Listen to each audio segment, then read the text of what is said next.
Hello everyone, आज हम करेंगे क्लास 4 और 5 दोनों के लिए बहुत इंपॉर्टेंट है ये चैप्टर, क्योंकि इसमें हम फॉरेस्ट के बारे में पढ़ने वाले हैं इस चैप्टर में। तो ये दोनों ही क्लासेस में आता है, तो आपको पता होना चाहिए कि फॉरेस्ट कितने तरीके के होते हैं और उन्हीं सभी के बारे में आज हम यहाँ पर पढ़ने वाले हैं। तो चैप्टर का नाम है resources of India. Soil, air, water, forest, minerals and wild life are all part of nature.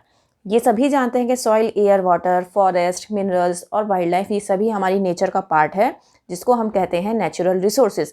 Natural मतलब जो हमें नेचुरल वे में मिला हो, जो हमने खुद से पैदा नहीं किया, जो हमें गॉड गिफ्टेड है, ठीक है, जो हमें गॉड ने दिया है।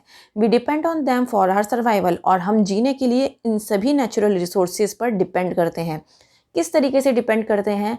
हम देखिए, हम फॉरेस्ट पर भी डिपेंड करते हैं, मिनरल्स पर भी डिपेंड करते हैं, वाइल्ड लाइफ पर भी डिपेंड करते हैं। हर तरीके से हम डिपेंडेंट हैं।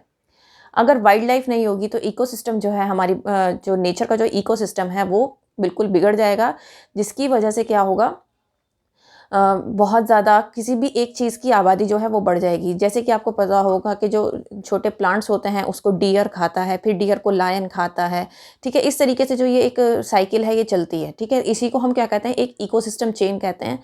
तो इस तरीके से क्या है, वाइल्ड लाइफ भी एक बहुत ज़्यादा इंपॉर्टेंट पार्ट है। फॉरेस्ट अपने आप में बहुत इंपॉर्टेंट पार्ट है, क्योंकि फॉरेस्ट जो है बहुत सारे लोगों का, जो बहुत सारे एनिमल्स और बर्ड्स हैं उनका घर होता है, ठीक है। फिर दूसरी बात ये हमें ऑक्सीजन देता है और कार्बन डाइऑक्साइड यूज़ करके क्या करता है, अपना फूड प्रिपेयर करता है। सॉइल, एयर और वाटर किस लिए ज़रूरी हैं? अगर सॉइल नहीं होगी तो प्लांट नहीं होगा, प्लांट नहीं होगा तो हमें ना ही फूड मिलेगा और ना ही हमें सांस मिलेगा, ठीक है। तो हर तरीके से ये जितने भी नेचुरल रिसोर्सेज हैं ये हमारे लिए इम्पॉर्टेंट हैं। और हम हर तरीके से इनके ऊपर डिपेंडेंट हैं। Some resources which are available in limited quantities and take a very long time to form. Again कुछ ऐसे नेचुरल रिसोर्सेज भी हैं जो कि बहुत ही कम क्वांटिटी में है, बहुत ही कम तादाद में है, लेकिन वो क्या करते हैं, अगर उन्हें हम दोबारा से चाहें कि वो फिर से आ जाएं, नेचर में फिर से आ जाएं, तो उसको बनने में काफ़ी टाइम लगता है, बहुत टाइम लेता है, बहुत टाइम टेकिंग है, जिनको हम कहते हैं एग्जॉस्टेबल रिसोर्सेज, ठीक है। जो कि लिमिटेड क्वांटिटी में है लेकिन बहुत लंबा समय लेते हैं दोबारा बनने में, उनको हम कहते हैं एग्जॉस्टेबल रिसोर्सेज, जैसे कि कोल और petroleum. Other resources such as air, sunlight and water are available in plenty। अब आपको पता ही है भाई, सर्दियों के टाइम में हम धूप में बैठना पसंद करते हैं, गर्मियों में हमें हवा चाहिए होती है, और पानी तो हमें सर्दी गर्मी हमेशा चाहिए होता है, जो कि हमें नेचर से मिलता है और जो हमें बहुत ही अच्छी मात्रा में मिलता है। इनको हम कहते हैं इनएग्जॉस्टिबल रिसोर्सेज। तो हमने दो तरह के रिसोर्सेज पढ़े, एग्जॉस्टिबल और इनएग्जॉस्टिबल। एग्जॉस्टिबल वो होते हैं जो कि लिमिटेड क्वांटिटी में होते हैं, लेकिन अगर हम चाहते हैं कि वो फिर से बन जाएं तो लंबा समय लेते हैं बनने के लिए, जैसे कि कोल और पेट्रोलियम। इनएग्जॉस्टिबल वो होते हैं जो कि हमें अवेलेबल होते हैं बहुत अच्छी मात्रा में, प्लेंटी ऑफ हर चीज़ की प्लेंटी होती है, जैसे कि एयर, सनलाइट, वाटर, हर चीज़ आसानी से मिल जाती है, हमें कोई भी कमी महसूस नहीं होती। इनको हम क्या कहते हैं, inexhaustible. Then forest resources. A forest is a large area of land covered with trees and shrubs. Forest जो है एक बहुत बड़ा एरिया होता है लैंड का, जो कि ट्रीज और श्रब्स से भरा हुआ होता है। और ये जो यहाँ पर ट्रीज़ होते हैं फॉरेस्ट में, ये नेचुरली ग्रो होते हैं, कोई भी जाके इनको प्लांट नहीं करता है, ना ही ह्यूमंस इसको जाके प्लांट करते हैं, ठीक है। तो इसीलिए इनको क्या कहते हैं, हम नेचुरल वेजिटेशन कहते हैं। और जिस तरीके के प्लांट्स आपको वहाँ पर मिलते हैं फॉरेस्ट में, वो अकॉर्डिंग टू क्लाइमेट और सॉइल उसको जिस तरीके की मिल रही है, वाटर किस तरीके का मिल रहा है, उसका एनवायरनमेंट किस तरीके का मिल रहा है, उस पर डिपेंडेंट होता है कि वहाँ पर कौन सी प्लांटेशन हो रही है। क्योंकि ह्यूमंस तो लगा नहीं रहे हैं उसको, ठीक है, वो अपने आप से हो रही है, नेचुरल वेजिटेशन है, तो इसीलिए वो ह्यूमंस नहीं लगाते हैं, तो वो अपने आप से होता है। तो हम नहीं बता सकते कि किस तरीके की वहाँ पर वेजिटेशन होगी। अब आते हैं टाइप्स ऑफ फॉरेस्ट, कितने तरह के फॉरेस्ट होते हैं। In India 1/5 of the land is under forest cover. ये आपको पता होना चाहिए कि इंडिया की 1/5 जो लैंड है, 1/5 जो लैंड है वो फॉरेस्ट से कवर हुई हुई है, जबकि ये जो लैंड कवर है जो इसका है फॉरेस्ट का, ये श्रिंक होता जा रहा है, मतलब कम होता जा रहा है। क्यों कम हो रहा है? क्योंकि लोग पेड़ों को रेगुलरली काट रहे हैं, वहाँ पर अपने घर बना रहे हैं।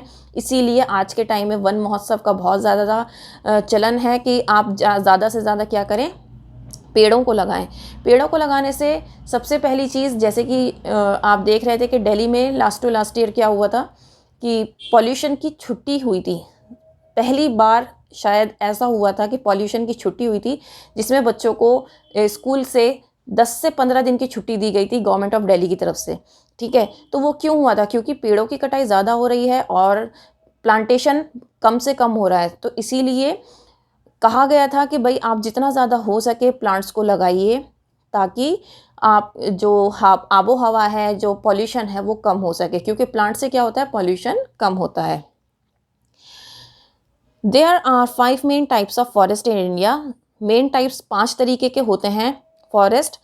एक होता है coniferous, evergreen, deciduous, scrub and thorny and tidal forest. Tidal forest को हम मैनग्रोव्स भी कहते हैं। अब हम इनको अलग अलग पढ़ेंगे कौन से किस तरीके के होते हैं। Coniferous forest, these are found in the northern mountains range as well as in the Nilgiris in the south. There is usually no vegetation at very high altitudes. अब देखो कोनीफेरस से आप समझ जाओ कोन शेप में। ठीक है, देखो आप देख सकते हो ये कोन शेप बन रही है। ठीक है, कोन शेप हो रही है, तो कोनीफेरस से समझ जाना ये माउंटेन्स पे होते हैं। तो इनकी जो शेप होती है वह कैसी होती है, कोन शेप होती है। और ज़्यादातर कहाँ होते हैं, नीलगिरी साउथ में। ठीक है, और यहाँ पर वेजिटेशन होती नहीं है, कमी से होती है एट वेरी हाई ऑल्टीट्यूड्स। मतलब अगर आप ज़्यादा ऑल्टीट्यूड पे जाओगे, ज़्यादा ऊंचाई पे जाओगे, तो वहाँ पर वेजिटेशन आपको बहुत कम मिलेगी, क्योंकि वहाँ पर क्या होता है, ज़्यादातर जो एरिया है वो कवर्ड रहता है स्नो से, क्योंकि वहाँ पे बहुत ठंड रहती है। भाई माउंटेन एरिया है। कोनीफेरस फॉरेस्ट कहाँ पे होंगे, जहाँ पर बहुत बर्फ़ होगी, बहुत ठंडा इलाका होगा, पहाड़ों पर होगा। ठीक है, इसीलिए उसके जो फॉरेस्ट है, मैंने आपको बताया कि कोन की शेप में है। समझ जाना कि ये जो कोन की शेप आ रही है ये कोनीफेरस फॉरेस्ट हैं। सबसे ईजी होता है इसको पहचानना। Only a few shrubs may survive in such extreme conditions. कुछ ही पेड़ ऐसे हैं, कुछ ही छोटे छोटे पेड़ ऐसे होते हैं जो कि इतनी एक्सट्रीम कंडीशंस क्या क्यों कहा गया है? एक्सट्रीम मीन्स भाई इतनी ठंड है, बर्फ़ पड़ रही है, स्नोफॉल हो रही है। भाई इस कंडीशन में किसी भी प्लांट का रह पाना या ज़िंदा रह पाना मुश्किल होता है। ठीक है, इसीलिए इसको एक्सट्रीम कंडीशन कहा गया है। But about 3000 metres above sea level, just below the snow line.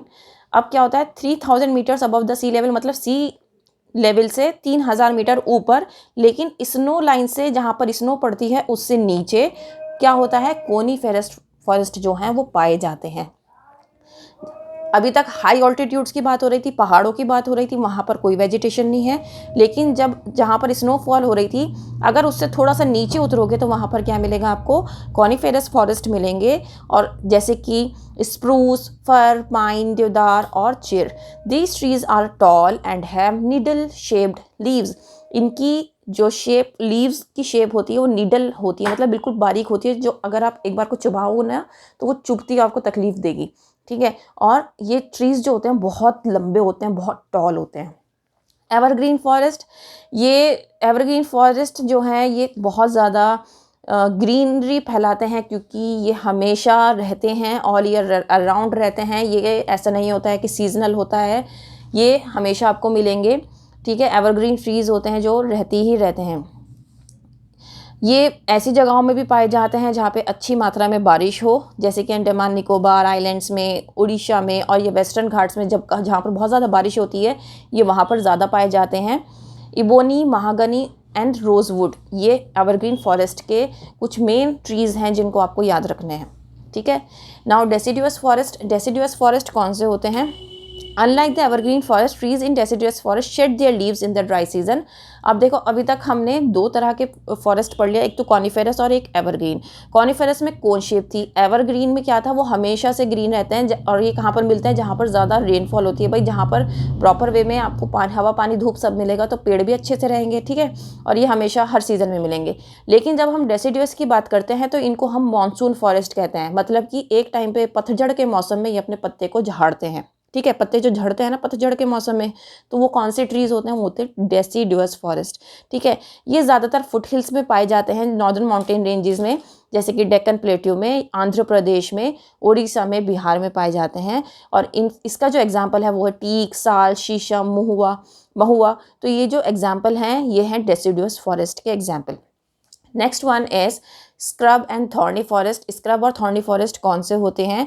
As the name सजेस्ट this forest comprises of trees that have either small or no leaves at all. या तो इनके ऊपर लीव्स होगी ही नहीं, अगर होगी भी तो बहुत छोटी होगी। Scrub and thorny forest. These trees have thick barks, sharp thorns and very long roots.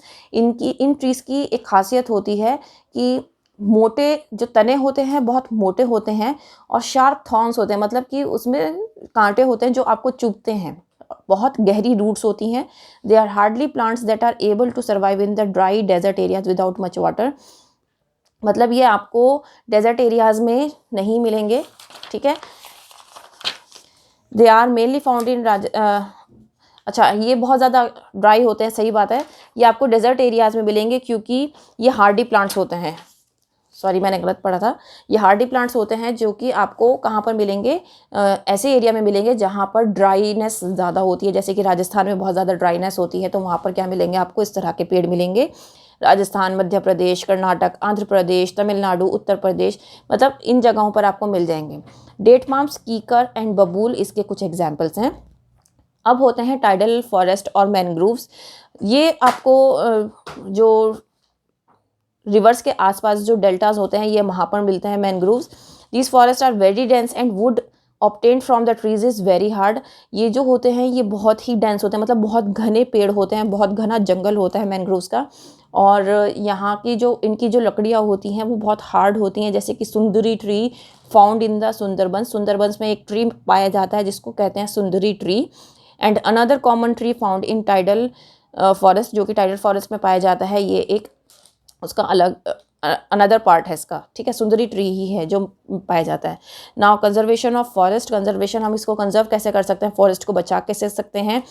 अब हम क्या, मैंने जैसे कि आपको बताया था कि फॉरेस्ट को रेगुलर काटा जा रहा है अपनी ज़रूरत के लिए, हाउसेस बनाने के लिए, फैक्ट्रीज बनाने के लिए, फर्नीचर बनाने के लिए, या फिर कोई भी अदर आर्टिकल्स यूज़ करने के लिए। कल्टीवेशन के लिए भी क्या कर रहे हैं कि उस एरिया को खाली करके वहाँ पर क्रॉप्स को लगाया जा रहा है फॉरेस्ट को हटाकर। तो ये भी एक बहुत बड़ा रीज़न है कि ट्रीज़ जो हैं रेगुलर कट किए जा रहे हैं और वुड को एज अ फ्यूल यूज़ किया जा रहा है, जिसकी वजह से फॉरेस्ट को रेगुलरली कट किया जा रहा है। Deforestation means clearing forest and using the land for other purpose. Deforestation का मतलब होता है पेड़ों को काटना, ताकि आप उस लैंड को किसी और चीज़ के लिए, किसी और पर्पस के लिए यूज़ कर सकें। अब अगर डेफोरेस्टेशन होगा, पेड़ों को काटा जाएगा, तो इकोसिस्टम जो है वो हमारा गड़बड़ हो जाएगा, जिसकी वजह से क्या होगा? सॉइल इरोजन होगा। सॉइल इरोजन मतलब जो ज़मीन है वो बंजर हो जाएगी, बाढ़ आएगी, जिसके फ्लड्स आएंगे, या फिर सूखा पड़ेगा, या फिर लैंडस्लाइड्स हो जाएगा। कुछ समय में ये सब चीज़ें होने लगेंगी और एक टाइम ऐसा आएगा जब प्लांट्स और एनिमल्स दिखाई देने भी बंद हो जाएंगे। Some natural causes of deforestation are forest fires and severe droughts. और कुछ ऐसी जो डिफॉरेस्टेशन के जो कॉजेज़ हैं कि भाई नेचुरल डिफॉरेस्टेशन क्यों होता है, वो होता है जब एकदम से आग लग जाती है जंगल में, या फिर बहुत सूखा पड़ जाता है। We must save, reuse and recycle paper to save trees, energy and water. हमें हमेशा क्या करना चाहिए? सेव करना चाहिए, ट्रीज़ को बचाना चाहिए, रीयूज़ करना चाहिए, पेपर को रिसाइकिल करना चाहिए, क्योंकि आपको पता होना चाहिए पेपर भी किससे बनता है? प्लांट से बनता है।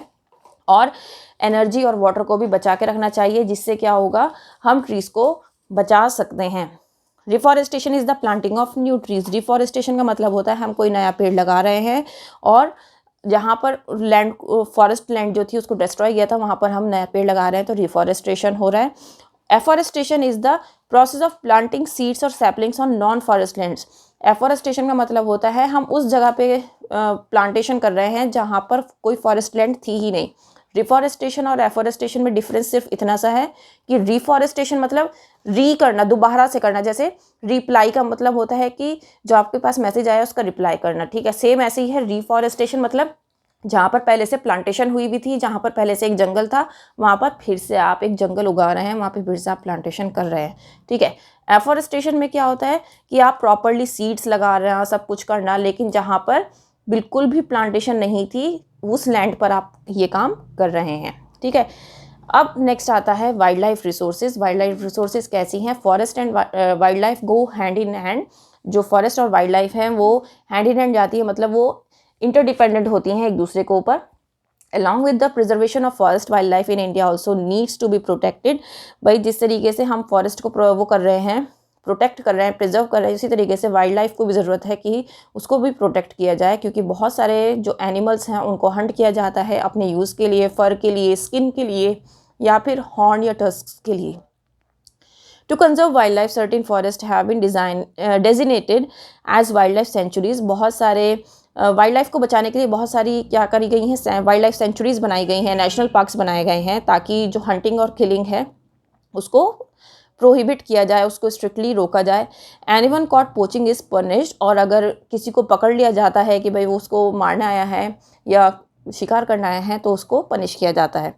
There are approximately 441 wild life sanctuaries, approximately 441 wild life sanctuaries हैं, जिसमें 80 नेशनल पार्क्स हैं अक्रॉस इंडिया। और कुछ ऐसी एनिमल्स हैं जो कि आपको वाइल्ड लाइफ सेंचुरीज़ में मिल जाएंगे, जैसे कि chinkaras, monkeys, lions, tigers, leopards, nilgai, elephants and rhinoceros.